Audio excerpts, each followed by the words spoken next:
আমি কত না করলাম, তাও শুনলো না। তারপরেই তো ঝড়ে আমাদের ঝুপড়ির চাল উড়ে গেল। এই দাদা বাবুরা আমাদের সকলকে এইখানে নিয়ে এলো।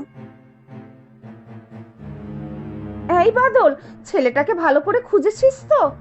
হ্যাঁ কাকিমা, কিন্তু কোথাও তো পেলাম না। পুলিশেও খবর দেওয়া হয়েছে। গেল কোথায় রে ছেলেটা?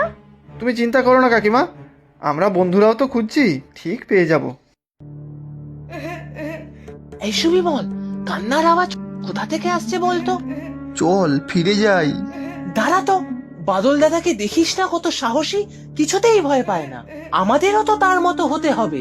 চল এগিয়ে দেখি। ঝড়ে তো অর্ধেক গাছপালা ভেঙে পড়েছে।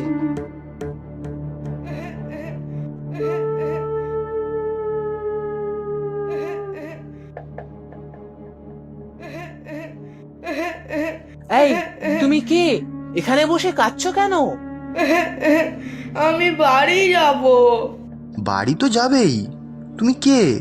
এই জঙ্গলের ভিতর এলে কি করে? আমি কালু, ওই কুলিপাড়ায় থাকি। ঝড় উঠলো আর আমি আম কুড়াতে এলাম। এই বাগানের পেছন দিকে একটা রাস্তা আছে, সেটা আমাদের কুলিপাড়ার দিকে যায়। ঝড়ে এখানে আটকে পড়লাম, আর ওই রাস্তাটাও গাছ পড়ে বন্ধ হয়ে গেল। বাড়ি যাব, আমি দিদির কাছে যাব। চলো, তোমাকে নিয়ে যাব, কোনো ভয় নেই। হ্যাঁ চল চল, দেখ আকাশ আবার কালো হচ্ছে। কিন্তু ওর দিদিকে কোথায় খুঁজে পাবো? পুরনো স্কুল বাড়িতেই সবাই আছে। আজ বাবাকে বাদল দাদা বলছিল, আমি শুনেছি। ওখানেই যাই চল।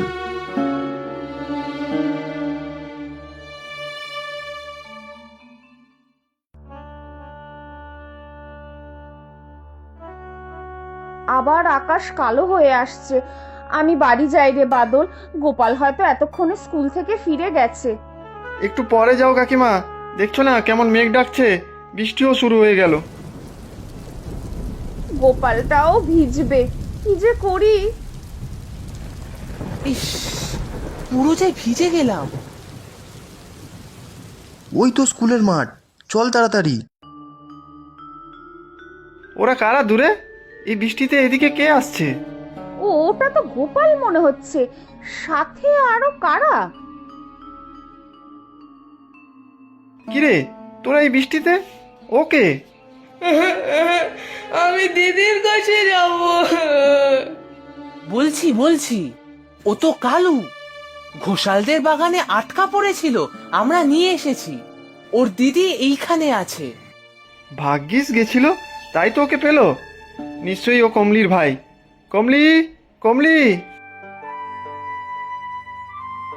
দিদি, ভাই, তুই কোথায় ছিলি ভাই? কাঁদিস না, আমি তো আছি। ইস, তোরা দুটি তো পুরো ভিজে গেছিস। চল এবার বাড়ি চল, বৃষ্টিটাও ধরে এলো। তোমাকেও বাড়ি পৌঁছে দেবো সুবিমল। এবারে দেখলে তো বাদল দাদা, আমিও বড় হয়ে গেছি, আর তোমার মতো সাহসী আর পরোপকারীও হয়ে উঠেছি। ঠিক বলেছিস গোপাল, তোরা দুজন তো আজকের হিরো। দেখলে মা, বাদল দাদা আমাকে হিরো বলেছে। হিরো মানে তো বীর। হয়েছে হয়েছে, এখন ঘরে চল। বীর পুরুষ ছেলে